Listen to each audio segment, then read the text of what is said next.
Hello and welcome to Unboxable Kings. This channel is dedicating to help unbox the king that lives inside of you, and a part of achieving that goal is sharing with you strategies and methodologies to help dissolve the small self-consciousness, the victim consciousness, commonly referred to as your little weak inner bitch boy consciousness, that just like the king energy also resides in all of us. And the truth is that if you're living from that small self, the victim consciousness, your reality is going to show you low energy people, limited opportunities.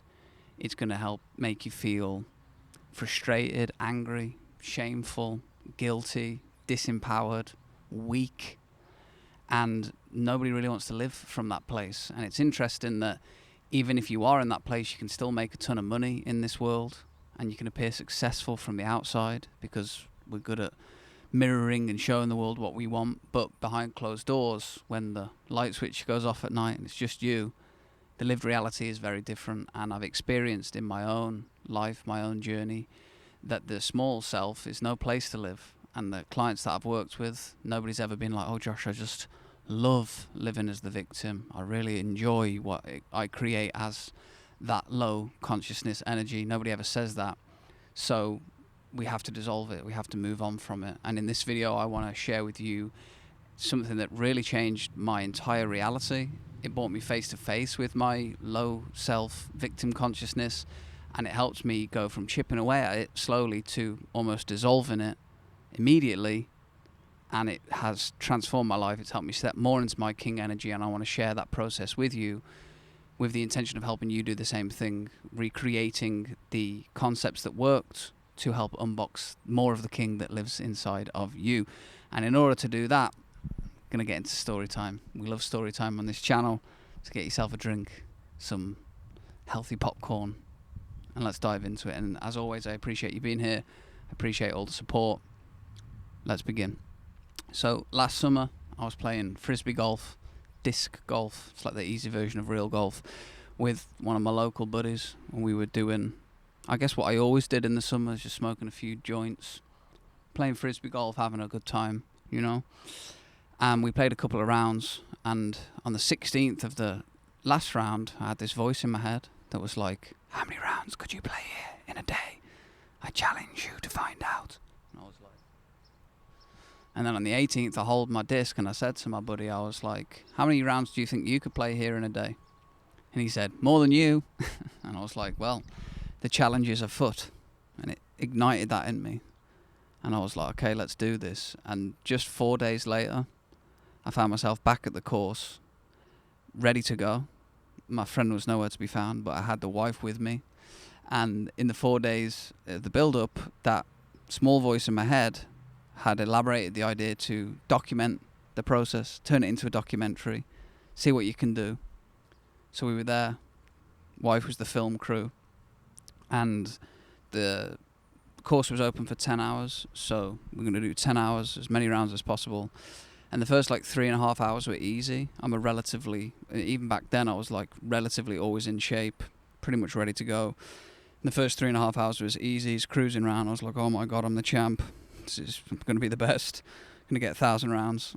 And then like that, boom, in 4 holes between the 9th and the 13th on round number 9, I believe. I'll have to fact check that. But after the 3.5 hour mark, it was like my reality completely shifted. And the voice appeared in my head of, you can't do this. You look so stupid. You're never going to make 10 hours. Why are you even out here? Look how weak you are. Look at these crazy ideas you keep pursuing. Look at what you've dragged your wife into. All of this noise. And it was the first time in a long time where I've had the space to really just hear that, because we live in a very distracted world, and it's easy to bury our heads into other things to avoid listening to the voice, you know. But I was out there in the middle of the woods, just me. Wife was back at the first hole doing something. Nobody else was playing, so it was just me, and I was like, who is this talking to me? And it was there that I was finally able to confront that victim consciousness and see it for what it is. And it made me realize that that guy has controlled many decisions in my life, and it started to make me realize how many opportunities I'd missed, how many poor decisions I'd made because I'd listened to that victim consciousness, you know. I'd listened to that small voice. And you ever had that?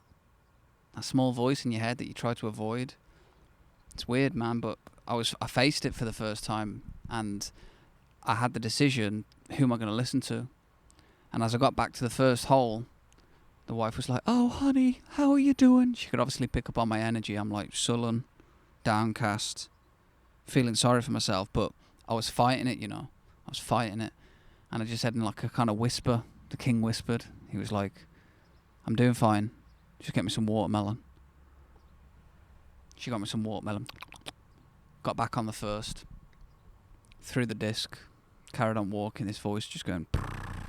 And for the next 2.5, 3 hours, that voice just got quieter and quieter and quieter, and eventually it just ran out of energy. It ran out of steam because I stopped feeding it.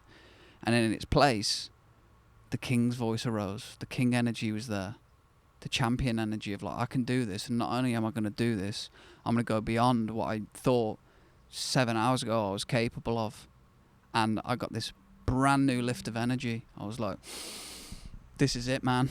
I'm going to do this, even though nobody else was watching. The voice was replaced, and I went on to crush it. And it was probably one of the most empowered I'd felt ever in my life. Because I was like, I made something, was going to do it, and surpassed it and quieting the voice. It felt amazing. And then, as if clinging on over the next coming weeks as I turned the footage into a documentary, the weak small self was back. Because the documentary just was a real battle.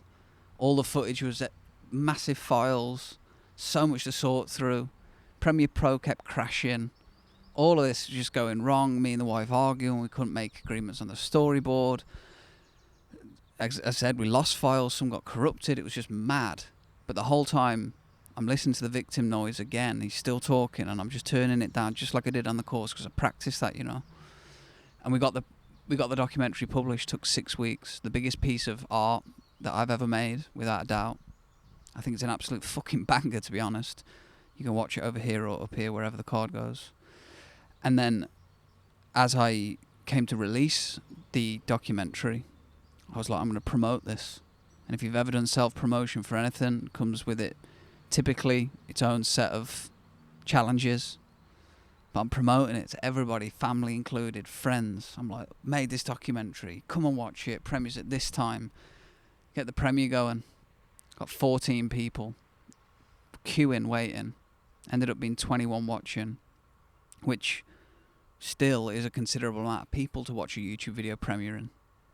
If you had that in a room, you'd be like, oh, it's probably a good amount of people. And obviously things have grown since then. The countdown starts. 3, 2, 1. Footage kicks in, not in HD. And I'm like, really? All this? And it's not in HD, why? And it turned out there was a codec upload error. I'd never seen that. I've uploaded hundreds of YouTube videos, never seen it. And all these people are there watching it, and it's in like filmed on a potato. They must be thinking, what's this guy doing? And last summer I was like 12 pounds lighter, and I always had this thing about, oh, I look skinny and unhealthy, and it was that thing. And then a lot of the documentary, I'm topless running around doing this like random competition that may or may not be impressive, because really how many rounds is impressive on this course? And all this noise is going on. It's the victim again. But I'm watching it and I'm just like, no, turning it down, learn those skills. And turned up the king voice to reframe that this is going to be empowering to me. This is going to be something that makes me grow. This is going to work to my advantage, you know. It's not going to be... They're not going to focus on the lack of HD. They're not going to focus on any of that. And it was in that moment, as that documentary was playing out, that I realised that as men, our goal and role is to balance and understand these characters that live within us, because they're just energy fields and consciousnesses. Don't know if that's a word, but you know what I mean. We have to balance those characters and understand them and choose moment by moment, day by day, who are we going to arrive as? Who are we going to project? Who are we going to be? Because I don't think those victims ever go away. I don't think the little scared boy goes away. I don't think that the small self ever goes away. We integrate and become part of them. and then choose, I'm going to be the king, man. I'm going to be the Don. I'm going to be the one that operates from that place. And since doing that event, I have lived my life that way. If I have a challenge, face it head on. If something don't go my way, I make it go my way. I turn it into a asset. For me, I am able to turn the voice down and not listen to it, not operate. If I've got decisions to make, I don't listen to the scared boy. I welcome him in. I'm like, thank you for your opinion, but you're not running the show here no more. Get on the bench, dog.